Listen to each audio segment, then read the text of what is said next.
नमस्कार, आप देख रहे हैं सी न्यूज भारत। मैं हूं आपके साथ ज्योति अरोड़ा। वक्त हो गया है न्यूज बुलेटिन का, जिसमें हम जानेंगे कि कहां यादव समाज ने अहीर रेजिमेंट बनाने की मांग, किसके द्वारा जल संचय के लिए लोगों को किया गया जागरूक, कहां दुकानदार द्वारा सरकारी हैंडपंप उखाड़े जाने पर दी गई तहरीर। इन तमाम खबरों को जानेंगे विस्तार से, तो आइए नजर डालते हैं इस वक्त की बड़ी खबरों पे। बरेली अहीर रेजिमेंट बनाने की मांग करते हुए समस्त यादव समाज के छात्रों ने रक्षा मंत्री राजनाथ सिंह को संबोधित जिलाधिकारी कार्यालय पर ज्ञापन दिया। दर्जनों की संख्या में पहुंचे छात्रों ने मांग की अहीर रेजिमेंट बनाया जाए। समस्त यादव समाज पिछले 70 वर्षों से काम करता आ रहा है। इसके समर्थन में बरेली जिले के समस्त यादव समाज इसकी मांग कर रहे हैं, जिसके लिए 31 मार्च को रैली का आयोजन किया गया, जिसमें अहीर समाज की एक ही मांग है कि यादव वीरों के सम्मान में भारतीय थल सेना में शहीद सभी वीरों के लिए अहीर यादव रेजिमेंट का गठन होना चाहिए। प्रदर्शन के दौरान गौरव यादव, पुष्पेंद्र यादव, सचिन यादव, अंकित यादव, अनुज यादव, सनी यादव, सौरभ यादव, सुमित यादव, केशव यादव, रिंकू यादव, अभिषेक यादव, अंकित यादव समेत अन्य लोग रहे। अजय यादव है मेरा नाम, और हम लोग सब आज यहाँ पर आए हैं अपने हक के लिए। अहीर रेजिमेंट बनना चाहिए, और भी बरादरी को मतलब और भी लोगों का बना हुआ है। हम भी एक यादवों में नई युवा है, हमको भी अपना हक मानने की इच्छा है और हमें अपने हक चाहिए। और हमारे यहाँ पर आए हैं हम डीएम साहब से यही अनुरोध है कि हमने ज्ञापन दिया रक्षा मंत्री जी को और राष्ट्रपति महामहिम जी को। हमें और कुछ नहीं, हमें किसी जाति से वो नहीं है, बस हमें अपनी रेजिमेंट चाहिए। अपनी रेजिमेंट या आप इंडियन आर्मी के नाम से कर दो, और कुछ नहीं चाहिए। नाम चाहिए ना आप कि हमारे लिए रेजिमेंट बनवानी। रेजिमेंट, मेरा नाम गोविंद यादव है और मैं एक स्टेट प्लेयर हूँ एथलेटिक्स में, 400-800 मीटर प्लेयर। तो हमारी ये मांग है कि हमारे सेना में इतना बलिदान हो चुका है, पुराना मतलब इतने लोगों ने, वीर शहीदों ने हमारा बलिदान दिया है। हमारा बस एक इसमें रिक्वेस्ट है हम लोगों की कि हमारी अहीर रेजिमेंट बन जाए, बस यही हमारी रिक्वेस्ट है। और बाकी आप बताइए। मेरा नाम अमन यादव है। क्या मांग है आपकी? मेरी मांग जो है कि अहीर रेजिमेंट बननी चाहिए। ऐसे जाट रेजिमेंट है, ऐसे जाट रेजिमेंट है और राजपूताना रेजिमेंट है, ऐसे ही एक अहीर रेजिमेंट बननी चाहिए। क्या नाम आप बताओ? मेरा नाम है सर सुरजीत यादव। क्या मांग है आपकी? सर जैसे इंडियन आर्मी में आपको पता है बहुत सारी रेजिमेंट है, राजपूत रेजिमेंट, जाट रेजिमेंट और सिख रेजिमेंट, गोरखा रेजिमेंट। ऐसी हमारी मांग है, हमारी अहीर रेजिमेंट होना चाहिए जो हमारे वीरों ने बलिदान दिया है। रेजांगला की 1962 में 19 नवंबर को कितना बड़ा बलिदान दिया था, इतिहास का सबसे बड़ा युद्ध था, उसमें भी बलिदान दिया। 1965 में प्रथम विश्व युद्ध, ऐसा कोई युद्ध नहीं जिसमें यादवों ने बलिदान नहीं दिया है। लेकिन अंग्रेजों का अभी तक कानून चल रहा है देश में, जो वो रेजिमेंट बना गए वही बनी हुई, लेकिन हमारी कोई रेजिमेंट नहीं है। या तो हमें मना कर दो कि हम इस लायक नहीं है, जब हम इस लायक हैं तो हमें हमारा हक दो, या हमें कोई रेजिमेंट नहीं चाहिए। आप बरेली से सी न्यूज संवाददाता मुकेश सिंह की रिपोर्ट।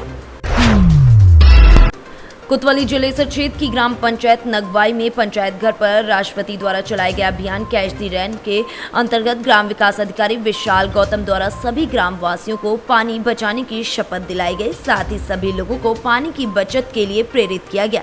पत्रकार राहुल यादव ने जल ही जीवन के तहत लोगों को जल बचाने के लिए जागरूक किया। ग्राम पंचायत सहायक आरती यादव ने जल के महत्व को समझाया और सभी ग्रामीणों से कहा कि वर्षा के जल संचय से ही पानी की समस्या का समाधान होगा। साथ ही लोगों को आवश्यकता के अनुसार जल उपयोग में लाने को कहा। इस अवसर पर नेमीचंद, मुकेश फौजी, वीरेंद्र सिंह, गौरव, राजकुमार, शिवानी यादव, निपुण यादव आदि ग्रामवासी मौजूद रहे।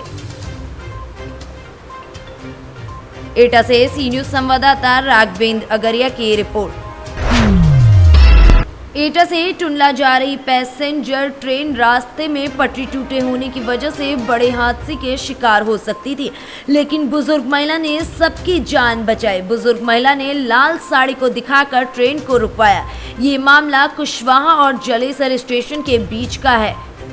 बुजुर्ग महिला का नाम ओमवती, पत्नी डोरीलाल, गांव नगला गुलरिया है। क्या नाम है आपका? कहाँ की रहने वाली है आप? आज आपने एक ट्रेन रुकवाई थी, क्या मामला है? हमें पटरी टूटी थी जी, तो हमने अपने खेत में जा रहे जी, हमने देखी वो, सो हमने कहा था अपनी साड़ी उतार के जी, और लगाए गए। हमने कि यहाँ में बहुत लोग हैं, कोई घटना है सकती है, तो तो आपको पता था कि ट्रेन रुक जाएगी साड़ी से?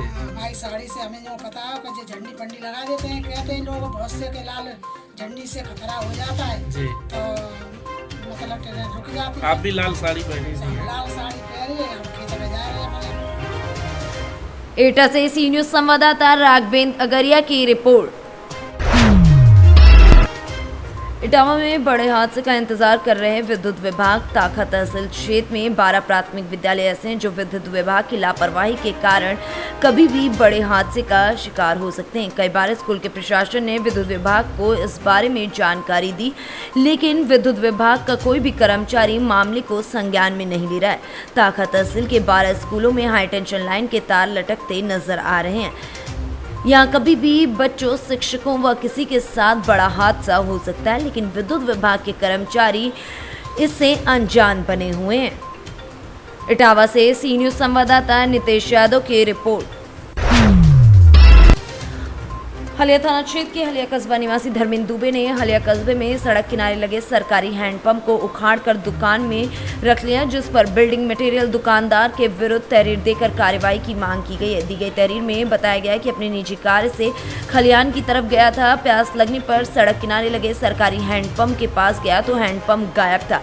पता करने पर पता चला है कि हैंडपंप के सामने स्थित बिल्डिंग मटेरियल की दुकान के मालिक द्वारा हैंडपंप को उखाड़कर अपने घर में रख लिया गया है। धर्मेंद्र दुबे ने जनहित को ध्यान में रखते हुए चालू हालात में सरकारी हैंडपंप उखाड़ने वाले के विरुद्ध कार्रवाई की मांग की है। यहाँ पे सरकारी हैंडपंप लगा था। कल हमको यहाँ पे प्यास लगी, जब मैं आया यहाँ पता किया हुआ हैंडपंप यहाँ से गया और हटा के उसको हैंडपंप को भस्सी लगे, मतलब यहाँ सरकार जिंदा है चालू एकदम, तो हैंडपंप गया वो। अब इनके सामने है, पूछने कुछ बता नहीं रहे। कौन है ये लंदा किस चीज़ की दुकान है? बालू सरिया गिट्टी। तो जो बोर वो कहाँ पे था? बोर यहाँ था भट्टी। ये सामने जो भट्टी रखा है, तो आपके कहने का मतलब कि बोर को खत्म कर दिया गया। अब वो हटे तो चले। और कहाँ गया सरकारी पंप है? अब वही बताएंगे जिनका मखा है। ये सरकारी हैंडपंप था, सरकारी था, हटे तो चले। और कहाँ गया सरकारी पंप है? क्या मामला है भैया? यहाँ पर सरकारी हैंड पाइप था। जी जी। हाँ, तो ये सरकारी हैंड पाइप गायब हो गया है। यहाँ पर भर्ती गिरा दिया गया है। किसके द्वारा? ये बिल्डिंग मटेरियल है, सम्राट बिल्डिंग मटेरियल। जी जी। हाँ, जोर से बोलिए। सम्राट बिल्डिंग मटेरियल। जी जी। उन्हीं के द्वारा। जी। अब उनके आने पर उनसे पूछा गया तो ये बोल रहे हैं काकत यहाँ से काकत ट्रक के धक्का से टूट गया था, इसकी वजह से काकत मतलब। तो आप लोगों ने इनसे पूछा तो क्या जवाब दे रहे हैं? जवाब यही दे रहे हैं कि यहाँ पर ट्रक के धक्का से हैंड पाइप टूट गया था, इसलिए हम पीछे रख दिए हैं इसको। हाँ। अब फिर कह रहे हैं कि भाई हम कह रहे हैं कि बनवाने के लिए कह रहे हैं। नहीं, तो इन्होंने सूचना किसी को दिया? अगर ट्रक ने धक्का दे दिया तो इनके सामने था, तो ट्रक वाले को पकड़ेंगे? कुछ बता रहे हैं? मिर्जापुर से सी न्यूज संवाददाता अनिल केशरी की रिपोर्ट। बरेली के एसएसपी ऑफिस पहुंची किशोरी ने अपने सगे भाई पर गंभीर आरोप लगाया है। नाबालिग किशोरी का कहना है कि उसका भाई उसे 50,000 रुपए की खातिर सूदखोर को देना चाहता है। पीड़ित किशोरी ने एसएसपी ऑफिस पहुंचकर न्याय की गुहार लगाई है। एसएसपी ऑफिस पहुंची किशोरी का कहना है कि वो बारादरी थाना क्षेत्र के अंतर्गत रहती है। उसके भाई ने लगभग 7 महीने पहले अंशु नाम के एक व्यक्ति से 50,000 रुपए ब्याज पर लिए थे। बताया कि उसका भाई उन पैसों को चुकाने में असमर्थ हो रहा है। आरोप है कि किशोरी को उसका सगा भाई 50,000 रुपए की खातिर सूदखोर को दे देना चाहता है। इसकी भनक लगने पर किशोरी घर से निकलकर चली गई। वो पूरी रात पीलीभीत रेलवे स्टेशन पर बैठी रही।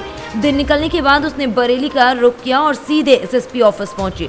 उसका कहना है कि वह शिवम नाम के लड़के से प्रेम करती है और बालक होने के बाद उसी से शादी करेगी। एसएसपी ऑफिस में बैठे एसपी क्राइम मुकेश प्रताप सिंह ने मामले को समझकर काउंसलिंग के लिए बोल दिया। फिलहाल पीड़िता को एसपी क्राइम मुकेश प्रताप सिंह ने आश्वासन दिया है कि हर हाल में न्याय किया जाएगा।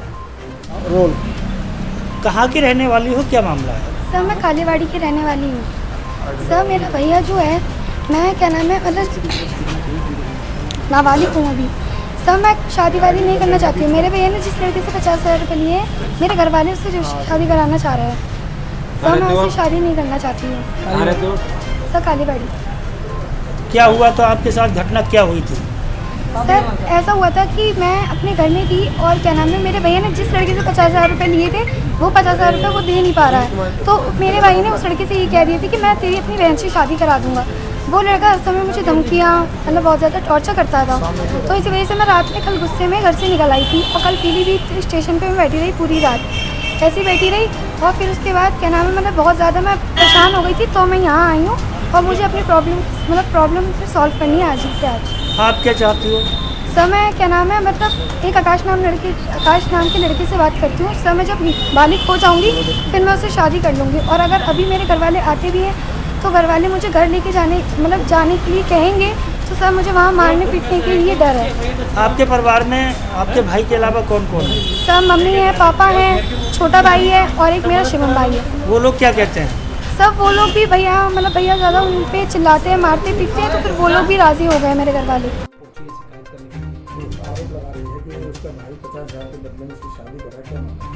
देखिए अभी बालिका आई है जो बारादरी क्षेत्र की है, साधना पत्र दिया है और उससे वार्ता करके ये पता लगा है कि वो किसी अन्य लड़के से शादी करना चाहती है जब वो बालिग हो जाएगी।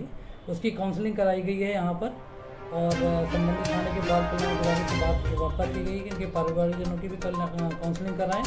और चूँकि बालिका जो है नाबालिग है, इसकी जो अगर परिवारिकजन को रख रहे हैं तो पूरी सुरक्षा और उसका दायित्व उनका होगा। और जब ये चूँकि नाबालिग है तो किसी भी सूरत में ये शादी इत्यादि की जो बात वो कह रही है वो शादी इत्यादि तो विधि संगत भी नहीं है और होनी भी नहीं चाहिए।